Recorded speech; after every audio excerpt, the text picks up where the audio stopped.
కన్నా ముందుగానే చేస్తున్నాం మనం. ఎందుకని అనుగ్రహం ఉండాలట. ఈ మొట్టమొదటిగా చేయవలసినటువంటి ఈ సంవత్సరంలో శుభకార్యం చేసుకుంటాం మంచిగా కొత్త బట్టలు కట్టుకుని. కానీ భగవంతునే ఇంటికి తీసుకొచ్చారు, అందుచేత ఇక్కడ కడిగిస్తున్నారు. నీళ్లు చల్లండి అలా వాటి మీద. ఓం అందరూ ఒకటి చేయవేయండి, చేసేవారు మీరు చేయండి. ఆదిమ్యాకేశవాయ స్వాహ, పళ్ళెం కింద పెట్టు. ఆదిమ్యాకేశవాయ స్వాహ, నారాయణాయ స్వాహ, మాధవాయ స్వాహ, గోవిందాయ నమః, విష్ణువే నమః, మధుసూదనాయ నమః, విక్రమాయ నమః, వామనాయ నమః, శ్రీధరాయ నమః, ఋషికేశాయ నమః, పద్మనాభాయ నమః, దామోదరాయ నమః, శంకర్షణాయ నమః, వాసుదేవాయ నమః, ప్రత్యుంధాయ నమః, అనిరుద్ధాయ నమః, పురుషోత్తమ ప్రకారేణః గోత్రస్యానామదేహ బాద్వాల్ గోత్రోద్భవస్య వెంకటేశ్వర స్వామి దేవతాః వృషభ దేవతాః వృషభ కళ్యాణ మహోత్సవ సమయే ద్వితీయ యజ్ఞోపవేత ధారణం కరిష్యే. నీళ్లు ముట్టుకోండి. ద్వితీయ యజ్ఞోపవేత ధారణం కరిష్యే. ఎందుకంటే ఈయన భగవంతుడు, అలాగే రాజ్య పరిపాలన బ్రాహ్మడో ఎవరో ఏమిటో కానీ నిత్యం అనుష్ఠానం చేస్తారట. అంటే మన ఇంట్లో నిత్యం పూజ ఎలా చేసుకుంటామో ఆయన లేచి అన్ని పూజా కార్యక్రమాలన్నీ చేస్తూ ఉంటారట. కానీ ఎవరు కావాలి? గాయత్రీదేవి కావాలట. నీళ్లు ముట్టుకుని వదిలేనంటే వదిలేవే, అలా ఒమ్ముంటే కార్యక్రమం అయిపోతుంది. ఆ గాయత్రీదేవి కావాలి అంటే నిత్యం అనుష్ఠానం. అంటే మన భగవంతుని అనేక రకాల మాల వేస్తూ ఉంటారు. వీళ్ళు జపాలు చేస్తూ ఉంటారు మాల వేసిన వాళ్ళు. ఎందుకని అయ్యప్ప మాల కానీ అమ్మవారి మాల కానీ ఇవన్నీ ఆ శక్తి కావాలి. అలాగే ఈ శక్తి కావాలంటే మీరు ఈ గాయత్రీదేవిని వారిని తీసుకుని ఆ దీక్షలు అంటే నీచ మాంసాలన్నీ కూడా మానేసి నా యొక్క వాక్ నుంచి వచ్చి అన్ని కూడా శుభప్రదంగా ఉండాలి అని చెప్పేసి వారికి రజిత యజ్ఞోపవేధారణ వెండి దారాలతో తయారు చేసినటువంటి యజ్ఞోపవేధారణ వేయాలట వారికి. అందుచేత ఇగో యజ్ఞోపవేధారణ అలా పట్టుకుని అలా చూపించండి రా, అందరికీ చూపించండి అలాగా. గోవింద గోవింద గోవింద చెప్పండి. యజ్ఞోపవేదో పరమం పవిత్రం ప్రజాపతే యస్సహదో పురస్తాదో ఆయుష్య అగ్రియం ప్రజముంచ శుభ్రం యజ్ఞోపవీతం ఫలమస్తు తేజః వేదై. వేసేదానికి తొడై అంతే వేసేలాగా. యజ్ఞోపవేద ధారణ మహోత్సవ అంతే కాకుండా అది యజ్ఞోపవేద ఎలా ఉందో చూడండి. మరి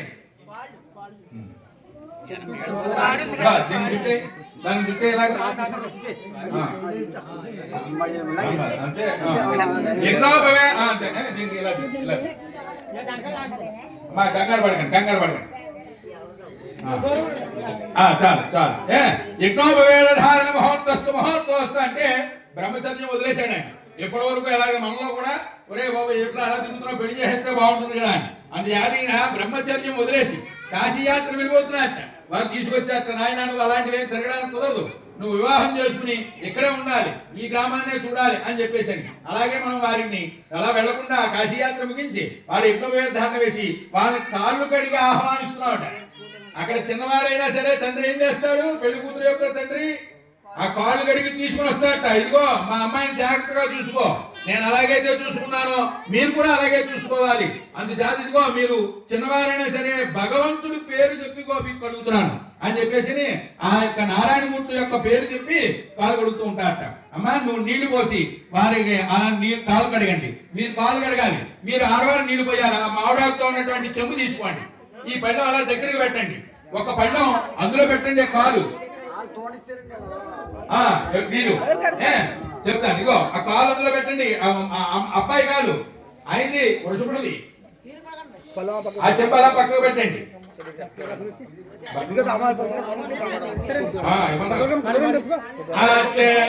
పెడితే పెట్టేసి రెండు నీళ్లు పోసి కడగాలి, నీళ్లు పోసి కడగండి.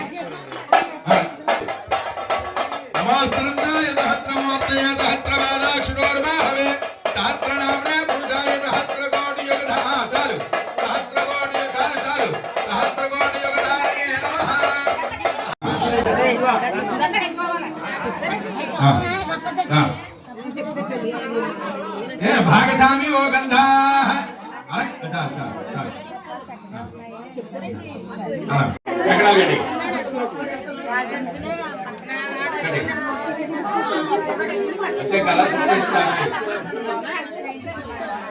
బృహస్రామ చక్రవర్తవ జయం సౌదవర్గవేరు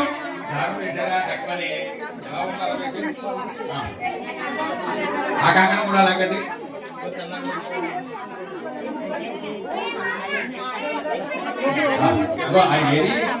ఆయన కడిగేసినాడా వెళ్ళి కట్టుకోవచ్చు. నేను ఇందాక పోయిందర్రా ఇంకొకళ్ళు రమణ కాలు వెళ్ళి అంతమంది వెళ్ళితే మళ్ళీ ఒలిసిపోతాయి. ఒకళ్ళే రావాలి. ఇగో వాళ్ళు రెడీగా లేకపోతే ఏం చేయలేరు అబ్బాయి, చెప్తున్నాను నేను. ఇది మనుషుల పెళ్లి కాదు, ఇది మీరు ఏదో అనుకుంటున్నారు. తెలుసుకోవాలి.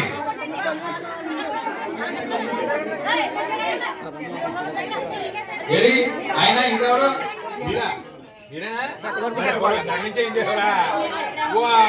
చాలా బాగా చేస్తున్నారా. ఇక్కడ దగ్గరగా ఉంది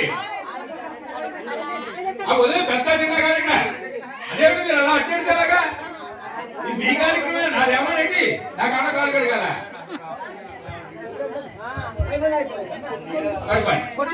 బొట్టు పెట్టండి, ఆయన బొట్టు పెట్టండి. మరి ఈ లక్ష్మీదేవి అప్పచెప్పినటువంటి వారు తీసుకొచ్చినటువంటి వాళ్ళ పేరేంటి? పేరు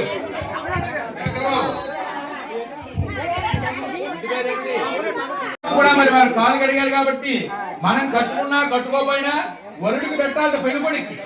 మనం తిన్నా తినకపోయినా పెళ్ళికొడికి గౌరవం ఇవ్వాలి మగ పెళ్లి వారికి. అందుచేత అందరూ కూడా ఇక్కడ ఉన్నారు కాబట్టి అందరి తరపున వీరు ఒకరే కాకుండా వీరి కుటుంబమే కాకుండా మన గ్రామం తరపున భగవంతుడి తరపున అందరి తరపున కూడా ఆ యొక్క శ్రీనివాస్ గారు, అలాగే ఇక్కడ ఉన్నటువంటి ఈయన మీ ఇంటి పేరు బాబు గద్దారా సత్యనారాయణ గారి కుటుంబం, వాళ్ళ పిల్లలు, వాళ్ళ భార్య, ఇంకా ఏమన్నా మర్చిపో ఏమో వస్త్రాన్ని నెమ్మది నెమ్మది గోల్ ఇగో మీరందరూ గోల్ చేసేస్తే ఈ మైకు గోల మన గోల అవి భయపడిపోతున్నాయి.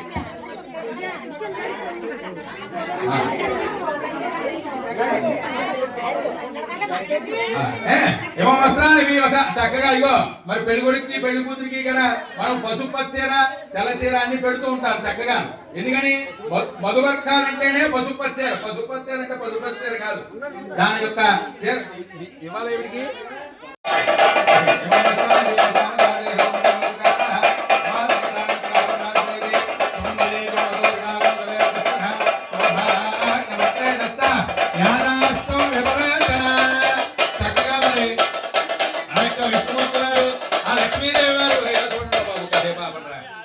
అలా విష్ణుమూర్తి గారు లక్ష్మీదేవి వారు కూడా మరి కాలు కడిగి అలాగే మీ బుధాల మీద చేయమని దాని మీద వేస్తే వేస్తారు.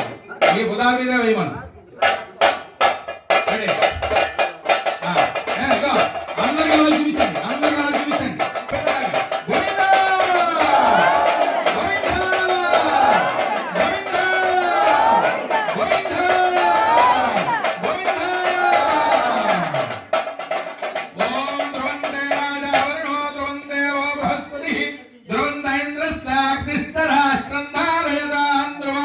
శుభముహూర్తే సావధాన శుభలగ్నే సావధాన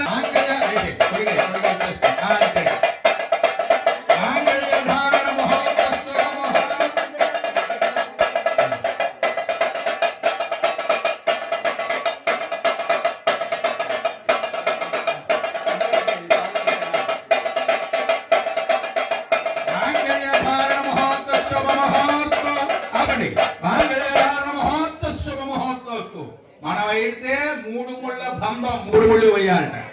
భగవంతుడికి వేయడానికి కుదరదు, దేవుడికి కానీ వృషభ కళ్యాణానికి కానీ వేయడానికి మనం సరిపోం. మనం కట్టడానికి 3 ముళ్ళు మనం వేయాలి, భగవంతుడికి వేయకూడదు మనం 3 ముళ్ళు.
మీ నలుగురు అలా పెట్టండి చాలు అమ్మా చాలు. తప్పకుండా అలా బుల్ల మీద వేయండి. వాడి మీద చేయి వేస్తే వేసినట్టు అందరం వేసి తారు అట్టేస్తుందేమో చూసుకోండి. వేసి ఆ తారు తిప్పినప్పుడు జాగ్రత్తగా చూసుకోండి బాబు. అంతే ఆయన కూడా వేసేయండి అలాగే. అలా పట్టుకో అలా పట్టుకో పట్టుకో చక్కగా. మరి కర్పూరదండలు కూడా వేసారు మనం అలాగే పూలదండలు ఏమి చెప్పాను కదా, పూలదండలు కర్పూరదండలు చక్కగా. మరి వారిద్దరూ ఎంత సంతోషంగా కదలకుండా ఇబ్బంది పడకుండా, ఇబ్బంది పడలేదు, ఒక్కొక్క చోట పరిగెట్టేస్తారు.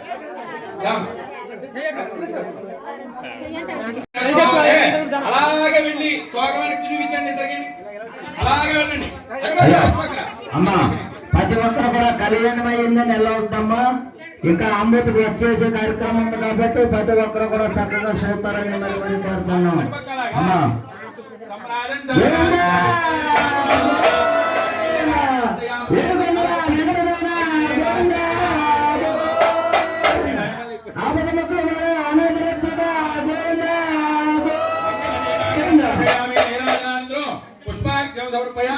పుష్పాలు తీసుకోండి, కళ్ళగత్తుకోండి. అందరూ కూడా మీరందరూ కళ్ళగత్తుకోండి, కళ్ళగత్తుకోండి. గోవిందా గోవిందా. ఒక చిన్న పాట గురువు గారు, ఒక చిన్న పాట పాడండి, ఒక చిన్న పాట పాడండి, పాడండి.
Bunda